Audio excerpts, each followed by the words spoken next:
It's real. It's real.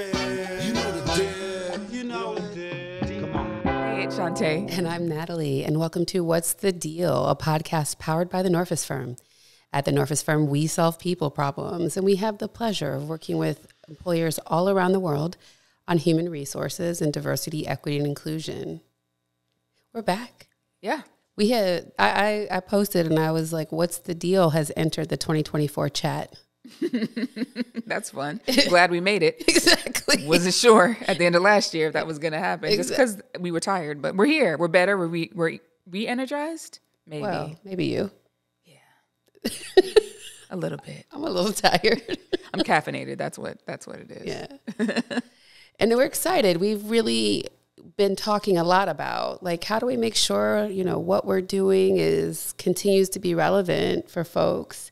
Yep. And so today we're doing something we've never done before, which I'm excited about. Well, I was going to say we haven't done it in this form. We do it all the time. We react to things all the time. Like when we see things, we just haven't shared it with our reactions with everyone. Go ahead. Sorry. Tee it up. Oh, she just wanted to be like extra honest that we react. Just not when y'all see us. That's all. Got it. So we're like, well, there's a lot going on in social media and the news and these headlines. So wouldn't it be great if we react to these real-time posts and what folks are saying that relate to what we do? Mm-hmm.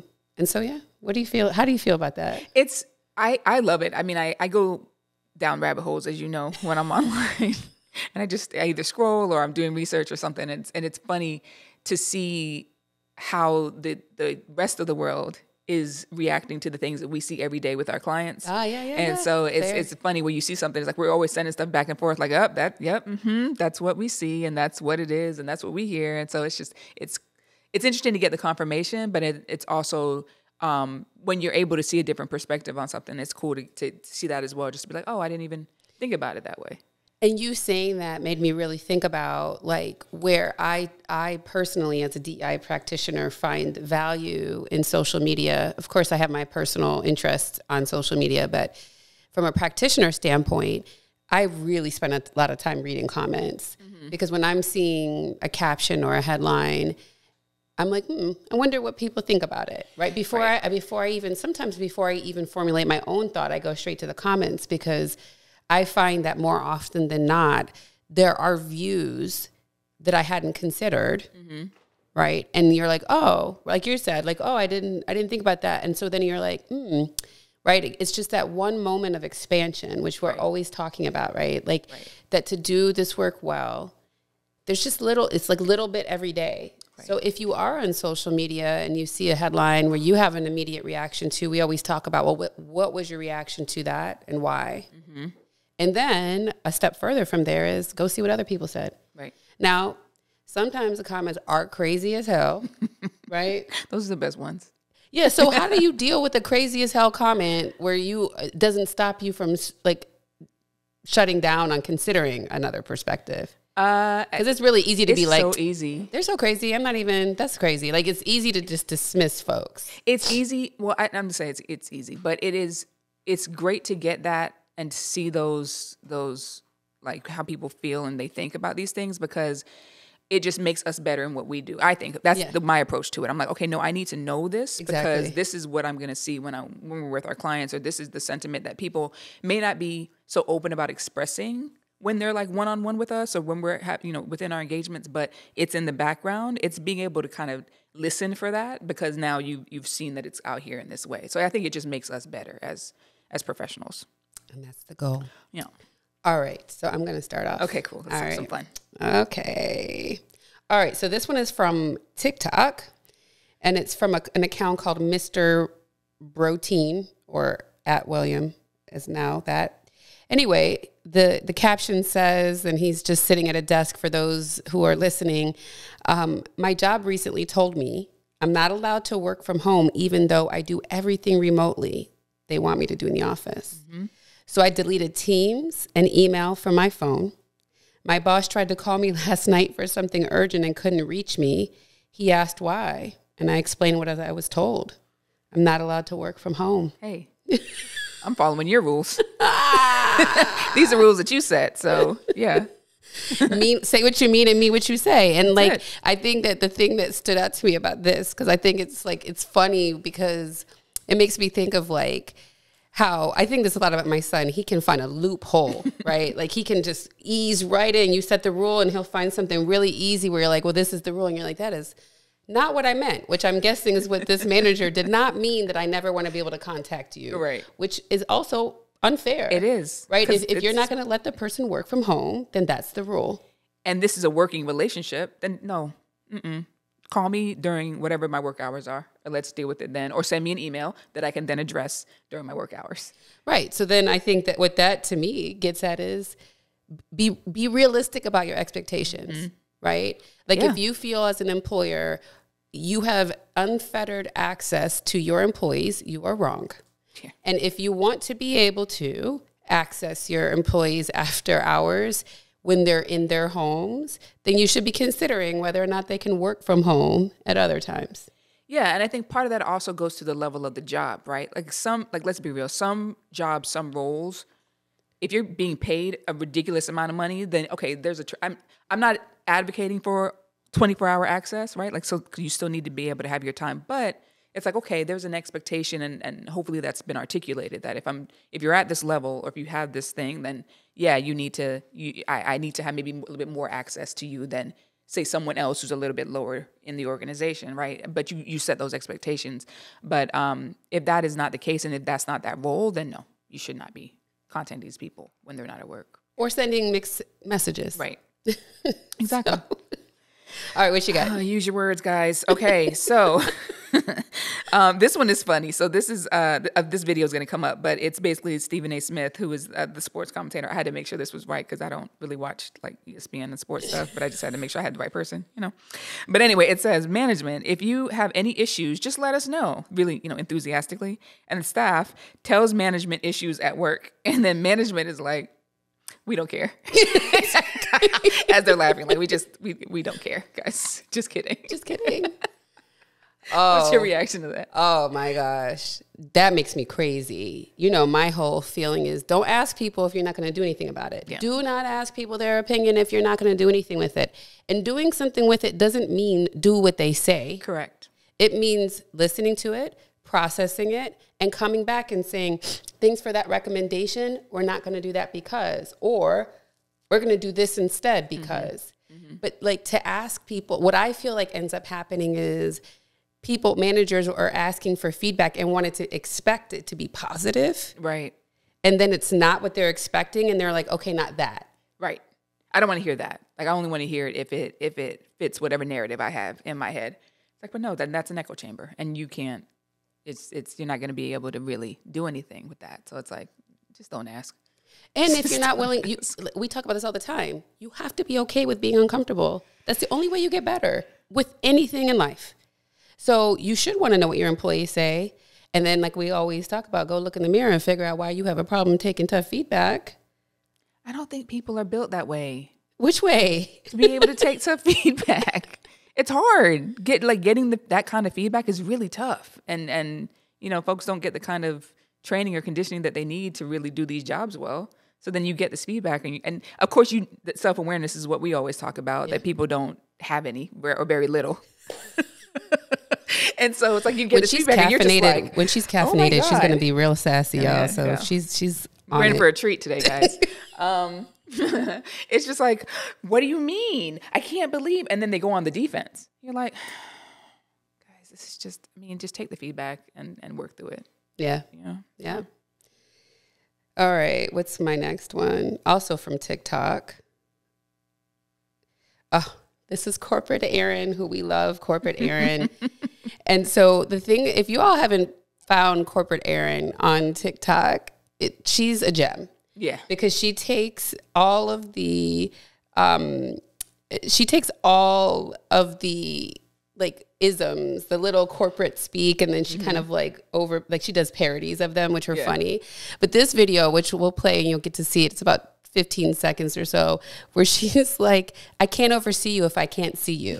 What do you think is the most misunderstood thing about managers these days? I think the most misunderstood thing about managers, that's a really good question. I think sometimes people don't understand that they need to keep their cameras on. So we're doing this whole work from home structure. I can't oversee people if I can't see them. You understand? Right. That was the thing that stood out from that video, because it's about, like, again, this idea of working from home. Mm-hmm. So what do you feel about, say, when people are like, I can't oversee you if I can't see you? So that video was about, what was it, the one that about whether or not you should turn the cameras on or something like that? Yes. I think it was that one. Yeah. Yeah, I have mixed reactions to that whole camera situation. Sorry, you're right. This was the one where it was like she's saying she wants people on camera on Zoom. Yeah. And I can't oversee you if I can't see you. Yeah. But to me, that conceptually also goes with if you're in the office, out of the office too. Like right. It's a similar vibe of I need to be able to see that you're working or see you to be able to manage you. Okay, so why mixed? Well, if we're talking about the camera situation, it's mixed for me because I'm like, all right, well, there is an element of this that we need to be intentional about relationships that we build at work. And I can't get a sense of body language. I can't get a sense of if my message is landing with you. I don't know what's happening, if I can't see you in certain contexts. I know people are going to be like, but we had phones for so long and we weren't always on video. And it's like, yes, I understand that. But we went to this place where everything had to be done on video because we didn't have an opportunity to connect in person for those first few years after, with the pandemic.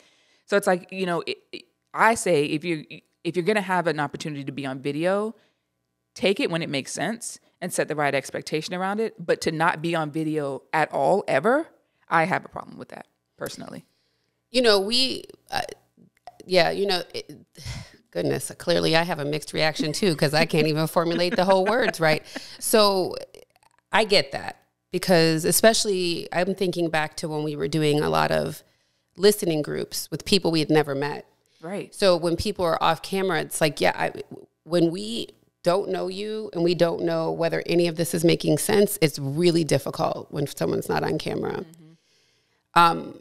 I also think you mentioned this when we were prepping, that like if you had an in-person meeting, like there isn't an equivalent of turning off your camera, right? So there is some aspect of when you were in the office, whether putting aside whether it needed to be every day or telework or whatever the case may be, is like you were there in person and you were there invisible. Right.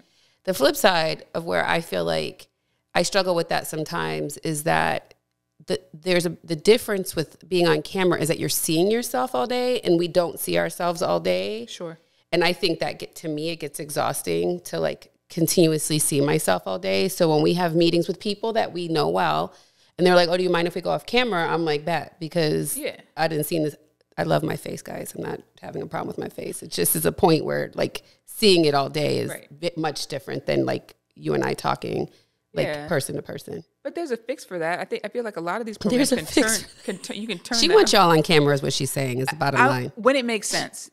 I don't like the extremes. I think that's where I'm coming from. It's like the extreme of always on camera. No, that's not realistic either. And then the extreme of never on camera, that's also not realistic because for the reasons we mentioned earlier. So if you can find a balance, and again, it's setting the expectations, right? Like we are on camera because of X, Y, Z, whatever the reason is. And you tell people that so that they can be prepared. They know what's going on, right? And then you set that for them. But that's really it for me. It's the hard extremes on either way. And listen, I get it.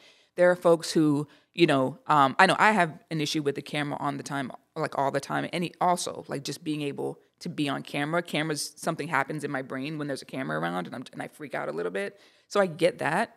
And we gotta use some tools to work through that because, it has an impact on how we're able to relate to one another. And even like, let's call it out. There's a benefit to forming relationships if you're trying to grow somewhere.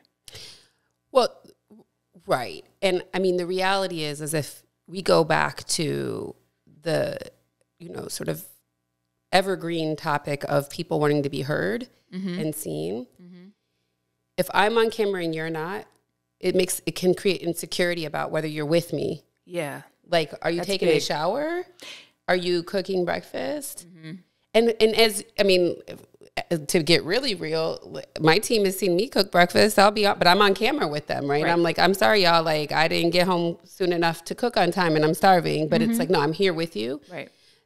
for some of us, and I think that's to your point around expectations of like, how do you feel heard? How do you feel seen? Mm-hmm. And we would do what you're talking about around expectation. We did listening sessions of it. Really helps for us with the conversation to have everyone on camera. Like we had a whole thing about that. Right. So that even if people still chose to be off camera, we were sort of clear about why it made sense in our mind to be on camera. So bring it back to your point is we're still humans, and there's a lot that goes with, like you said, the body language, the eye contact or not, all of those different things that help us understand a conversation. Right. Yes, it's great to be able to talk on the phone, but there's things you miss talking on the phone. True. Exactly. Right? So, all right. What you got? All right, let's see. We were a little jazzed about the camera stuff, huh? Yeah. I feel some sort of way about it. All right. This next one is on Insta. And it's from this account. I'm just going to say it. If you have sensitive ears, close your ears. It's called Fuck Work Memes. And so it's one that says, I have never come back from any holiday feeling relaxed, refreshed, and reinvigorated to get back into work. I come back with the taste of freedom still fresh in my mouth, a renewed hatred for work, and a strong suspicion that this is not what I should be spending my life doing. Oof. Have you ever felt that? Hell yeah. You're like out here in the world having a ball, feeling free, shaking it if you shake it, drinking it if you drink it. And then I'm like, oh, do I even know how to do my job? Oh, those first few days back, you're just like, wait, what is this? Did I write that in the first place? What job is this? Like, this is my job? How do you do this job? Can someone train me? I'm new here. But I what does that signal to you about like people's energy? If the going on the vacation doesn't recharge you for work, it makes you even more resentful about it, that concept generally. Wow, there's so many things there because part of it might be, is it long enough? And I know there's studies done where certain lengths of vacation actually allow you to really disconnect enough to recharge, and some don't. And some people are for the shorter vacays and some people for the longer. I think it just depends on how you personally recharge your energy, on what works for you. But I think there's also part of it that is to that last part. Like, is this what I want to be spending my life doing? Because, when you are really connected to your work, you can come back and ensure you have to be focused in a different way, but it doesn't necessarily have that energetic drag on you as a job that you're not really aligned with. So I think it's forcing that kind of, man, is this really it for me? But I love that because then it really forces you to be in tune of, okay, why am I doing this? And what am I doing this for? And what else is out there? Hopefully you can start to do some exploration there and really see maybe there's possibility. Maybe something's like pulling on your little shoulder right there just to get you to pay attention because maybe this isn't the right thing that you need to be doing. And I think another perspective is that it also can speak to the work environment. I mean, I think sometimes it doesn't matter where you work. Mm-hmm. If you're dealing with a lot of what we hear of, it's just too many things. Like, yeah, I like this company. Yeah, I like what I do. But there are a lot of times where, throughout my career, I've talked to people who just won't even go on vacation because they're like, I'm going to have 10 times more work because I'm gone. And I think some of it does become like, you don't feel fully permissioned to disconnect, or you feel like disconnecting will put you in a hole. Yeah. When you come back, there's going to be all this much more work. And so I do think both making sure you're doing something that you want to be doing, mm-hmm. and that it's speaking to you. Right. And workplaces continuously staying focused on, are you over prioritizing? Are you over putting too much on people's plates? Are you creating a culture where vacation doesn't feel like a punishment because you're coming back and you have 10 times more work or 500,000 emails to respond to? Mm-hmm. I think both of those are sort of at play with that concept. Agreed. Yep. Okay. Let's see. I have an Instagram one. Insta, as she says. This is from Washington Post from about a week ago. And it says, no, office mandates don't help companies make more money. study finds. So the caption goes into a little bit more detail. It says now new research from the Katz Graduate School of Business at the University of Pittsburgh suggests that office mandates may not help companies' financial performance, but they can make workers less satisfied with their jobs and work-life balance. That's been the thing to crack since we started this whole coming back, like we're coming back into the office after the pandemic. And so what do you think about that? Like, what's happening? What's the problem here? We already knew that. I mean, it's always nice to have a study to tell you the thing that you already knew, because sometimes some people prefer to listen to academic studies, and that's okay, right? Like, different voices may get the point across. How many times did we talk to a client who said we had our best years during COVID? Like, literally almost every client that we talked to. Mm-hmm. We did our best years during COVID also. Mm-hmm. So, and we were working from home. So if you just, like, and I'm not an economist. Math is definitely not my strong suit, but that's like basic math, right? Mm-hmm. More dollars in the bank account at the time that people were all at home. Mm-hmm. Seems like you could have both, mm-hmm. right? Right. Again, to this point of it doesn't have to be one extreme or the other, but I think what makes me like smirk about that is these to me would feel like BS, platitudes that CEOs give about why you need to come back to work and why it needs to be like all this heavy in office presence. And it's like, that feels inauthentic. Mm-hmm. If you want people back, just say you want them back. Like, you don't have to give all this because we have to collaborate and innovate and da-da-da, because people roll their eyes. It's like, we did that already. We know we could do that. Mm-hmm.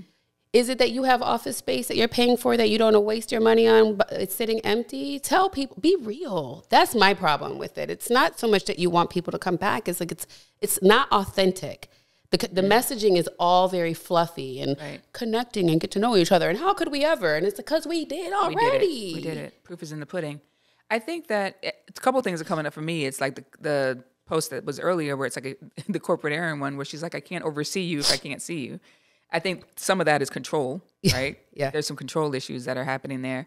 And I also think that it might be generational too. I think there's some folks that are in certain positions. I mean, the folks in those higher positions for most organizations are in a certain age bracket, right? And they're used to doing work a certain way. And so, sure, we had a little bit of a blip and an exception because we had to. But now that we don't have to, I think a lot of folks just want to go back to what they consider as normal. When younger folks are like, well, no, we don't need to, we can be distributed. We don't have to be in an office. And not just younger folks. Yeah, me too. Same. I'm not part of the younger folks, and I really love working from home. I do too. Yeah. Y'all, we have an office space, and we don't come in regularly, and our poor plants were dying when we came in today.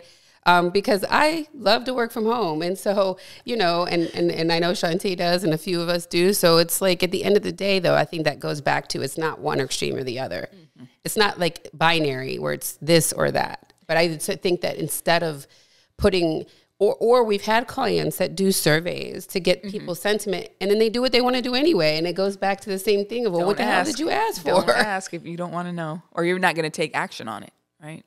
I don't know. That's the one I think that's been the lingering that folks haven't really been able to figure out. Right.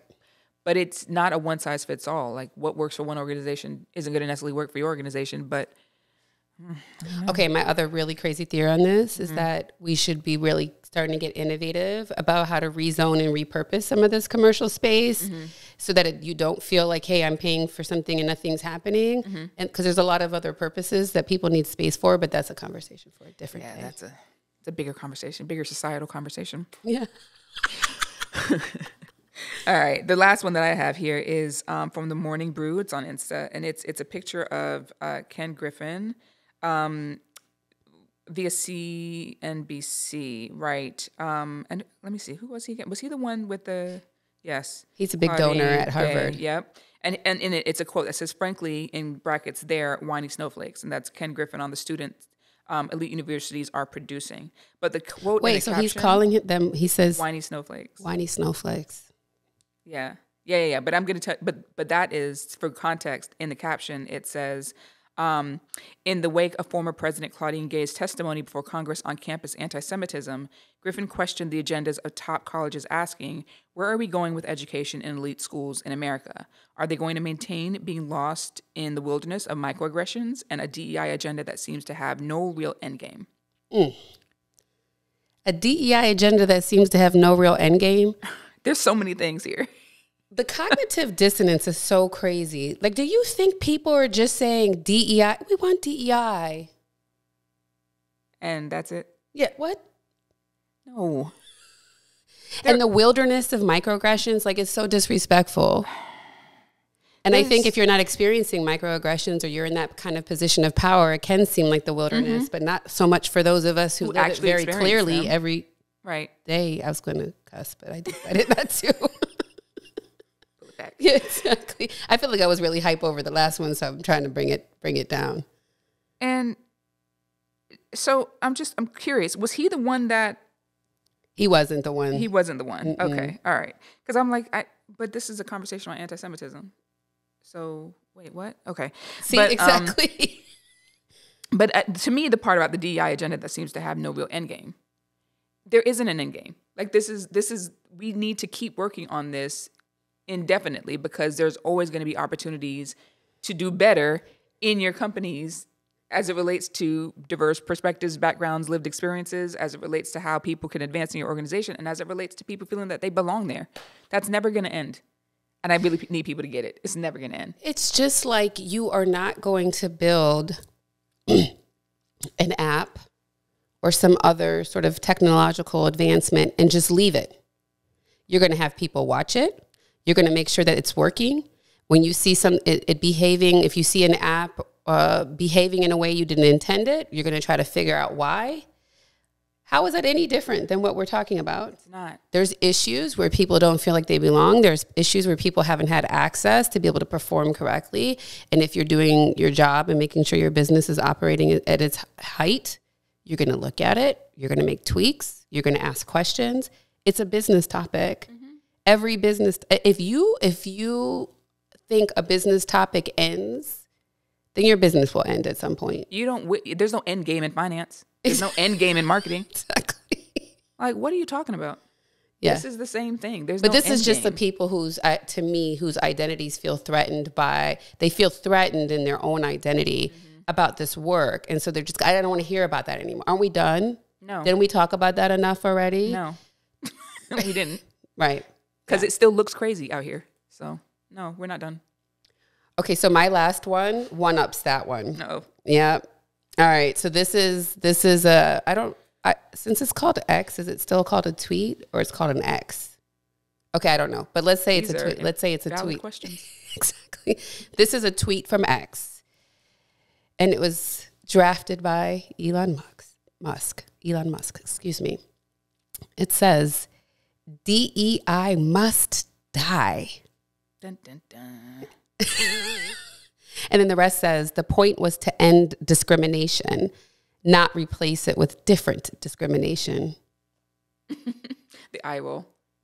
What was that? Where's that emoji? Where's the eye roll emoji? Insert it right here. Hard. Eye roll emoji. Yeah. Oh, boy. Okay. Yeah. There's a lot to unpack on that one. Where do we start? So I think for me, it starts with we're not using the same definitions for the words. Yeah. Because as an employment lawyer who's very, very well versed in discrimination, DEI was not intended to end discrimination because we have laws for that, actually. So you wouldn't have needed a whole different business agenda because the law already prohibits employers in the U.S. from discriminating against people on the basis of race, age, gender, religion, veteran status, a whole host of characteristics. We already know that. Those laws were put into place in 1964. We're talking about 2024, where how do you do the best in your business? So to me, the misalignment is so strong. Yeah. And that sends this crazy incorrect message about what DEI is really about. Because by the way, people are still getting discriminated against. We're not ending any form of discrimination, actually. you're right. Like, this is a way to try to at least minimize it. That's never going to end. Guys, we live in America. Hey, let's call a spade a spade. We live in America. It is set up this way. It is designed this way. We're always going to have this in America. It's never going to go away. So the point of having these types of programs is to, again, minimize that, mitigate some of that damage so that at least more of us try to have an opportunity here, since, this is the land of milk and honey, land of the free, the great, whatever they say Milk America and honey. is. Isn't that what they call America sometimes? I feel like I've seen that somewhere. We'll have to look it up. Wow. It's like we just went somewhere else. I'm like, but they give you, like, think about it, how they sell America as this melting pot. Yeah, all of that. And then you get here and you're like, they definitely say wait a melting pot. minute. I don't know about milk and honey. I'm going to have to find it. Ooh, you know what? Phone is right here. We're going to look it up. Keep talking. No, but I think it's sort of like it comes back to what I continuously say. Just be real. So if you look at someone like Elon Musk and you look at his history and how he was born into money, right? So he was born into pre-made access that the average person in this world is not. It's really easy to say, oh, this has to die. And it's like, dude, you're like the richest person in the world. What difference does it make to you if a couple other people come up and are able to do better in life because we have a better mindset about how to treat people? Like, it's such a distorted framework in terms of, and it's like when people are saying, oh, we're done with discrimination. And it's like, but there's so many employment lawyers that still exist. I still regularly investigate HR claims of people saying they've been harassed and discriminated, and harassment's a form of discrimination. So they're saying they've been discriminated against. That's still every day. So anyway, hype about that one too, because I'm like, can we talk with facts? If we were talking factually, then I think I wouldn't be so hyped. Maybe we just see the facts differently, but this is just like way out there to me. Yeah. It's people live in different worlds and different realities. And again, when you're not, it goes to the microaggression thing that was in my if you haven't experienced it, or if you've never really had to experience anything that makes you feel othered or question yourself or question your belonging in anywhere, then you don't get it. And when you've been centered your entire life, your experience, whatever you go through, or your access to things and how you can move has always been the dominant, or your ability to take up that kind of space, you don't know. And unless you're empathetic, you have no capacity to relate to what people This are actually makes me think of, I was on TikTok the other night and they had a clip from Undercover Boss, which I always found that show so funny because it's always like the CEOs never really know what's happening in their companies, like on the show. And this particular clip, this guy, like, he couldn't even handle it. He lost his shit, right? Who, like, the Undercover Boss? Yeah. Okay. So he, like, the clip is showing him, like, leave the store, instantly get on the phone with the district manager and, like, do you know where I am right now? And what happened to all the policies? And what happened to the checklist? And it's just like, if you're not staying in tune with your business takes off on its own. All right. So what did you find out? Is milk and honey a real thing? It is. If you, like, Google land of milk and honey in America, you'll see that throughout history, there's been like this connection to it, in terms of it being like the aspiration, like you want to go there, you want to live there. It's a biblical reference, but they ascribed it to America back in the day. But y'all can look it up. Like she did. All right, y'all. Well, that was fun. That was fun. Yeah, I think we'll have to probably incorporate that once in a while because there's a lot of stuff out there that I think folks who actually do this work need to react to. Here and there. You know why? Just on that point, because of the folks like the Elon Musks of the world and others, they have really big platforms, and they just be strong and wrong for these platforms. And it's like those of us who are in it, we don't have the level of reach and access. So it's like we really just kind of got to keep pushing. Yeah, I'm gonna hold out hope. All right, we'll be back. Please subscribe, tell your friends, tell us what you want to know. We're on YouTube, Instagram, TikTok, LinkedIn. Yep. And we have a lot more in store. Website. We have a website, thenorfusfirm.com. We're clowning today, y'all. But anyway, we appreciate you joining us, and we'll be back soon. Bye. Here it is. Diversity, equity, inclusion, and leadership. That's the deal when you know what you're dealing with.